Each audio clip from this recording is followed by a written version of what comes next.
గతంలో పాకిస్తాన్ ప్రజలెన్నుకున్న పాలకుల చేతిలో నడిచేది. సైన్యం కొంత పెత్తనం చేసేది, లేదంటే సైన్యం పాలనను పూర్తిగా కంట్రోల్ చేసేది. అయితే పాకిస్తాన్లో ఇమ్రాన్ ఖాన్ దెబ్బకు ఇప్పుడు అటు సైన్యం, ఇటు పాలకులు ఇద్దరూ కలిసిపోయారు. ఇదే ఇప్పుడు పాకిస్తాన్లో కనిపిస్తోంది. ఈ నేపథ్యంలో ఆర్మీ చీఫ్ మునీర్ను సర్వసంపన్నుడిని చేయడంతో పాటుగా న్యూక్లియర్ బటన్ను పేల్చే హక్కును కూడా పాలకులు కట్టబెట్టారు. మొత్తంగా పాకిస్తాన్లో అధికారం కొత్త దశలోకి అడుగుపెట్టింది. దేశ చరిత్రలో తొలిసారి ప్రభుత్వం ఫీల్డ్ మార్షల్ ఆసిమ్ మునీర్ను చీఫ్ ఆఫ్ డిఫెన్స్ ఫోర్సెస్ CDFగా నియమించింది. ఒకేసారి ఆర్మీ చీఫ్ పదవిని కూడా కొనసాగించే మునీర్ ఇప్పుడు పాకిస్తాన్లో ఒక్కడే అత్యంత శక్తివంతమైన సైనిక వ్యక్తిగా నిలిచాడు. ఈ నిర్ణయాన్ని అధ్యక్షుడు ఆసిఫ్ అలీ జర్దరీ ఆమోదించగా ప్రధాని షహబాజ్ షరీఫ్ సిఫార్సు చేశారు. 5 ఏళ్ల కాల పరిమితితో అమల్లోకి వచ్చిన ఈ పదవి పాకిస్తాన్ సైనిక నిర్మాణాన్ని పూర్తిగా మార్చేసే శక్తి కలిగి ఉందనే అభిప్రాయం రాజకీయ వర్గాల్లో బలపడుతోంది.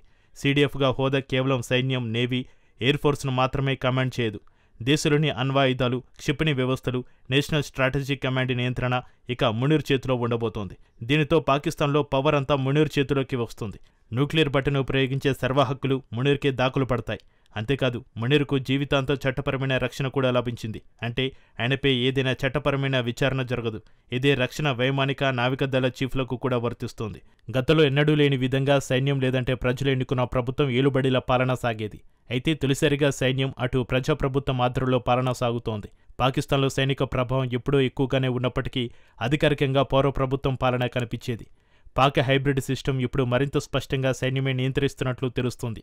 దశాబ్దాల పాలన తర్వాత ఫీల్డ్ మార్షల్ పదవి మళ్లీ పునరావృతం అవ్వడం కూడా ఈ నిర్ణయాన్ని చారిత్రకంగా నిలబెడుతోంది.